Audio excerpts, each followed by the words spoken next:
This happened to me about 1999 2000s, when I was 19 to 20 years old. My friend told me that this was the juiciest revenge/karma he's ever heard of, and that I should post it here. If you've ever been cheated on by someone you love, this is for you. TLDR at the end. Sorry in advance for the wall of text, but this is the emotionally eviscerating kind of revenge and karma, and for that reason I felt the details were important. I was single, after 5 years with my then boyfriend, and had finally mustered the courage to tell my junior high school crush, let's call him DN, Dushanozzle, about the candle I'd been holding for him for the past 7 years, ever since the first time we met. I was still somewhat new to the Pacific Northwest after leaving my home of Alaska, and figured well he's in Alaska and I'm here, and never moving back, so I might as well let the unspoken thing be spoken, get the answer I'm sure is coming, and move on with my life. And quote. I was pretty sure that once I laid down all the cards, he wouldn't have wanted to be friends with me anymore, or would have said something like I am not into you that way. And quote. I was expecting, at most, an awkward conversation with him that may have explained my behaviors over the years I had known him. Much to my surprise, he reciprocated my expression of sincere love. Deanne and I had been friends for all that time, and though I never dropped hints to him about it, I did tell my closest friend at the time. He and I even kissed once during our first school year together, and even though I wanted to, I didn't ever press the issue or pursue him further, giving him the chance to take the lead, which he didn't. His words to me were poetic and so full of promise, including him saying how I always had a thing for you and never knew how to approach you and I was so afraid you would reject me and I'd be humiliated and so on. The same kind of stuff I had told him. 7 years later, having not the slightest clue that he was going to react that way at all, it made me question my decision about never moving back. I mean, never? After the phone call professing love for each other, that word never seemed so extreme. If I relaxed that decision, maybe I could have the opportunity for the relationship I had wanted for so long? I had a really great perk with a family member who was a pilot, and was able to fly on a buddy pass/standby ticket pretty often. So I decided to fly up to Alaska every couple of weeks to see DN. Once the news got around, everyone in our circle of friends would exclaim OMG you plus DN. I always hoped you two would end up together, you are the perfect couple. I thought it was super cheesy and romantic, but it actually felt validating and nice because that was what I had envisioned and hoped people would say about us. I was always very careful to avoid dating or even flirting with anyone I went to school with, for the sake of avoiding interpersonal drama and gossip at school, which would have disrupted so much more than my education. After several months of traveling to see him every couple of weeks, he asked me to marry him. I said yes, and then without hesitation, started planning to move back to AK to be together and start our life there in our hometown. I made my plans for the move, packing up all of my belongings and parcel shipping everything I owned. Thankfully it wasn't much, because I was still so young and didn't own any furniture. Deanne and I were going to live together at his place, where he had a roommate, let's call him Bicycle Man, BM, who I will never forget, and the reason why is coming up. In the scant number of days before my final flight back up to Anchorage, I started feeling kinda icky and gross, and after several days of that, followed my intuition and took a pregnancy test. I found out I was pregnant, and I was so overjoyed that I called him one evening to tell him about it. There was already a party going on at his place. I spoke with DN briefly and said I have some news I want to share with you, and he said but first I have to tell you about this really cool artist chick. And he told me about this girl who came to the party, let's call her Thought, yes, a terrible nickname used only because I am too lazy to think of a better acronym, and it made me laugh when it first occurred to me. I was irked by the way he was talking about her, and realized this is not the time for a big reveal. I think I said to DN something like don't do anything you'll regret. And quote. He asked me to call him later on to tell him whatever the news was, so I said I would, and then I did. Hours later, whoever answered the phone said that DN was there, but couldn't come to the phone right now. And quote. I had this awful stomach sinking feeling, because I already had an intuitive feeling about what was happening. DN never called me back that evening. I called him the next morning, no answer. I was heartbroken. That evening I finally got to talk with him and reminded him I have news, but he interrupted me to say I have to tell you something, and my stomach sinking feeling was now turning to nausea. He admitted that he cheated on me with Thought, all while the time I was trying to reach him the night before. I hung up the phone on him, and threw up. He didn't call me back to ask what my news was. I called him back later on to verbally upbraid him, and all he could do was ask for forgiveness and tell me that it was a mistake, and that he still wanted me to come there. I told him there was no chance that I would marry him after that. That was not a mistake, buddy, that was a choice. I said I would be up there to get my things and then I'd be gone for good. It took every ounce of my emotional strength to verbalize my thoughts without screaming. I miscarried the pregnancy that week. Add that on to the absolute devastation that this person I had longed for after all these years didn't actually intend on a committed relationship after proposing to me, and then I had to deal with the immense pain of losing my first pregnancy. And then to top that off, I had to fly up to Anchorage weeks before Christmas, to pick up all of the stuff I had already parcel shipped there, wait for it to arrive, with nowhere else to go but DN's home. I had to face him and be around him, after having my heart thoroughly crushed. I knew also that all of our mutual friends, and our families, would either learn the truth, or would be told lies, if DN tried to save face about his mistake. And quat. I didn't know DN to be that kind of person, but then, I didn't know him to be a cheater, either, so, all bets were off when it came to an educated guess about what course of action he would take. So I got on the plane, flew up north to Alaska, and of course, DN didn't remember he told me the day before that he'd pick me up at the airport. Or, he didn't think it was worth it. Whatever it was the most awful feeling to be forgotten about, and left there stranded. Even more humiliating was when an elderly couple at the airport saw me waiting alone, picked up my lost girl vibe, and asked me if I was okay, and I lost my calm demeanor, broke down in tears at the airport. I shooed away the well-meaning couple because I couldn't keep my shit together long enough to be gracious about any help they could have offered. I finally got a cab and went out to his place, banged on the door outside and waited until I couldn't feel my fingertips anymore, and the racket finally woke up BM, who let me inside. DN was in his room passed out on his bed. I went to the living room couch and waited. I didn't know exactly how to confront him, so I didn't. He already knew how I felt based on our phone call following his confession. I acted like I no longer cared about it, because the last thing I wanted to be seen as was a crazy ex. There was no way I was going to let his behavior and choices besmirch my reputation, so I acted cool and dispassionate as if it were all just a matter of fact end to a relationship. I kept to myself as much as possible. DN must have taken that as some sort of sign that we were just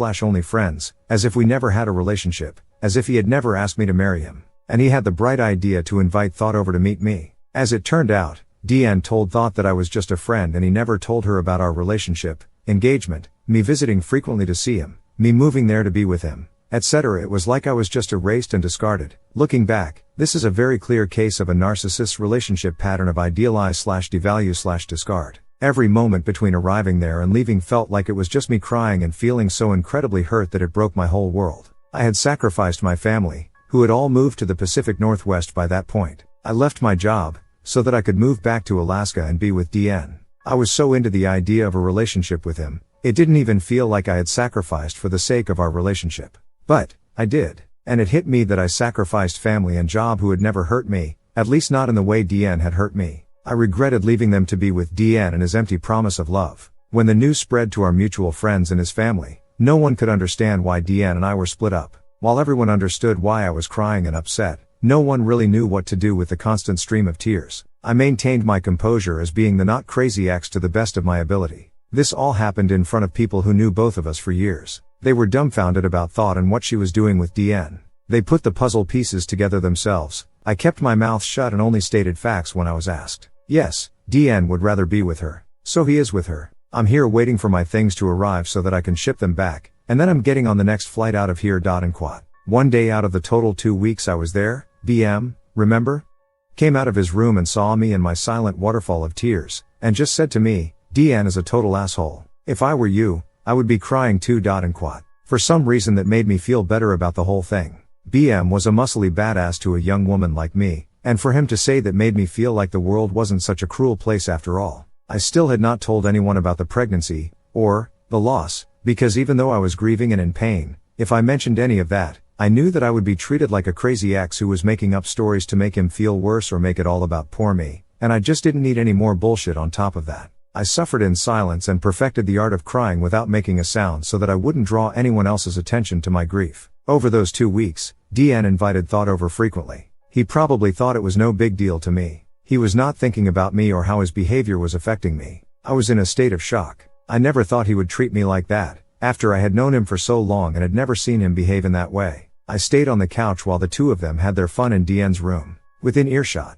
A move that is such an asshole thing to do that I am still surprised it didn't instantly place his likeness in the dictionary under the definition of sociopath. And quat. I didn't have the energy to confront DN or to argue as to why doing something like that was cruel and heartless. If he didn't know that already, me telling him wasn't going to teach him the basics of empathy. I was so angry at him that I wanted to hurt him even worse than he had done to me. Before I left, I concocted a plan to poison his new relationship with Thought. This is where the revenge plot comes into play. I am bisexual, and I knew that Thought was at least flexible in that regard, and obviously she was willing to move fast with someone. So, at yet another party night, a seemingly regular occurrence at that house, I got Thought all to myself before she got drunk, for long enough to seduce her. I shut both of us in DN's room. Meanwhile, everyone else was getting too drunk to get that anything could have been happening in there. DN was occupied with the guests and may not have noticed we were missing. After we were finished, I told her why I was there, and told her about my history with DN. With an icy and dispassionate apathy that illustrated how much DN was dead to me, I told her if he cares about me enough to propose to me and then do what he did with you, after I've known him for years, just imagine what he'll do to you. And quote.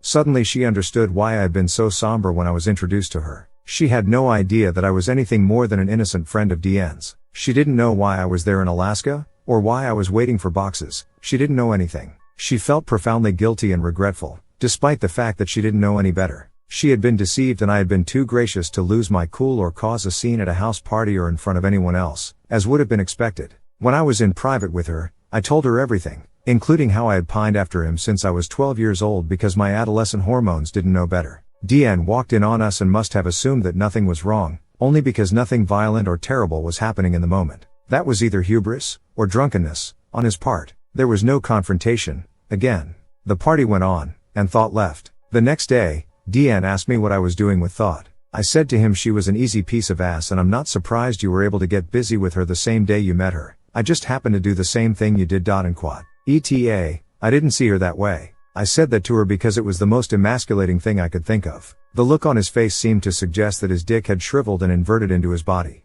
He looked more mortified than I've ever seen him. I still played my poker face. He didn't know what to say after that, so he said nothing and changed the subject. I made him feel just as small and insignificant as he had made me feel. Mission accomplished, or so I thought. There's more. I got my belongings finally, and shipped them all straight back to where they came from. I got myself on another flight out of there a day or so later, didn't ever see Thought again. I didn't hear from DN again for the next 5 years. 5 years later, I was married, and had just learned that week that I was pregnant, with my first child. I got an email from DN. He tracked me down through social media back in 2005. He said that he wanted to catch up with me, and so I obliged him with a phone call, thinking I was gonna gloat about being married and having a kid or some shit. DN told me all about all the karma that went down after I left. Said you didn't go crazy while you were here, but whatever you did planted a seed that grew into something that destroyed my life. And quote. He didn't say that word for word, but close to it. I think he used the word cancer in there somewhere. Perhaps my intentions to avenge my dead fetus invited my guardian angels, demons may be more likely, to intercede in the situation.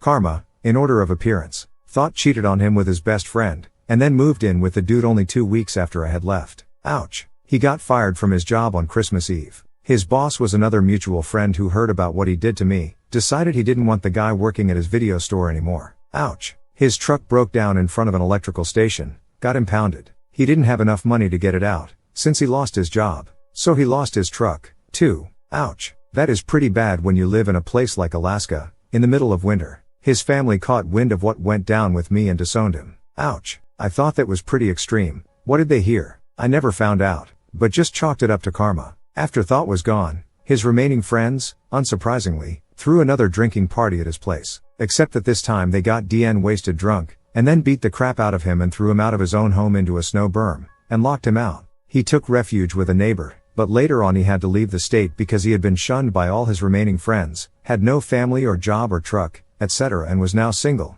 without even a thought to lean on. When we spoke, he had been living in Texas and rethinking his life, and wanted to know how I was doing after our engagement friendship ended. And that was when I decided that the time was right to tell him about the baby we could have had. And then, distinguished guests, was when he started to cry, and I told him how much it sucked for me, to feel like I couldn't have told him about before, for the reasons I mentioned above. And then I heard his full-on ugly cry on the other line. He was sobbing on the other line, and couldn't stop apologizing. He said I had no idea you were pregnant. And quote. I felt a momentary indignant rage, and sublimated it with another poker face moment, in my matter-of-fact, emotionless response. We had sex, so it's not like it was impossible for that to happen. I tried to tell you. At the time, it was more important for you to confess your horrible choice than listen to my news. You didn't have any idea that I was pregnant because you didn't care to know. You didn't even ask. And quote. More sobs on the other end of the line, and more apologies than I've ever heard in my life from anyone. I ended our call by saying it's really okay. I don't hate you. And quote. I wanted to say I pity you, but held my tongue. Things are better for me now. I'm married, and we just found out that we are pregnant with our first child. Anyway, it's really been nice catching up with you, and finding out what happened with your life. Sorry to hear it's been difficult. Let's keep in touch. And quote. He didn't. I don't know why he bothered contacting me in the first place, because he must have had some idea how that call was going to go down. But, he probably wasn't counting on finding out that he could have been a father, and we could have had a family together, if only he hadn't crushed the heart of someone who actually cared about him. In hindsight, that relationship was nothing more than me confusing his charm, his words, and my infatuation and pining away, for actual love. I spent so much time wondering and questioning what I had done to deserve him doing all of that to me. What I didn't realize was that he didn't do any of that because of me, or to punish me for any reason. He did all of that because the only person he had been thinking about was himself. It took me many more years before I would learn how to identify narcissistic behavior, and now, looking back, I realized that I had narrowly escaped getting myself stuck in Alaska and romantically committed to a person who has little capacity for empathy, and doesn't feel remorse when he wrongs someone. I learned how to get revenge by maintaining my grace and composure, stating only the facts, keeping my emotions to myself and my demeanor together, just long enough to plant doubt in the heart of the new/other woman. 5 years after he crushed my heart, he cried enough to fill a bottle with his tears, and my satisfaction poured it over the flowers on the grave of our tiny, dead fetus. I'm sorry, baby. TLDR, the super short version. My fiancé cheated on me, so I got revenge by seducing the other woman. TLDR, the mini novel. I confessed to a childhood friend that I had feelings for him. He reciprocated, proposed to me, then within a day of me finding out I was pregnant with our baby, he confessed that he cheated on me before I could tell him about the pregnancy. I miscarried and decided to hurt him as bad as he hurt me, by seducing his mistress. She left him for his best friend a couple of weeks later. Then, by the magical combination of word traveling through our circle of friends, and some really powerful karma, he was disowned by his family, got fired from his job on Christmas Eve, his truck broke down and got impounded, and he couldn't afford to recover it, and then all of his friends got him wasted and threw him out of his own home into the snow. He had to leave the state following his fall from grace. He got in touch 5 years later just to tell me about it, for me to tell him, finally, about our dead fetus, and that I had moved on, got married, and was pregnant and starting a family with my husband. Edit, corrected a bit of word salad. Edit 2, thank you kind strangers, for silver and gold. Also, to the 1 PMing to call me a bitch. Yes, I know, it's what my friends and loved ones appreciate about me, especially my boss. Die mad about it. At least the people in my life truly know who I am and what my morals, ethics, and principles are. Edit 3, Platinum, 2, thank you. Edit 4, good God, I apologize for the formatting. English is my first language. I got a good enough diploma when I was 16 so that I could move out on my own and leave Alaska. I'm very lucky to have a good job, no drinking/drug problems, and all of my teeth. If you learned nothing else from me today, stay in school, kids.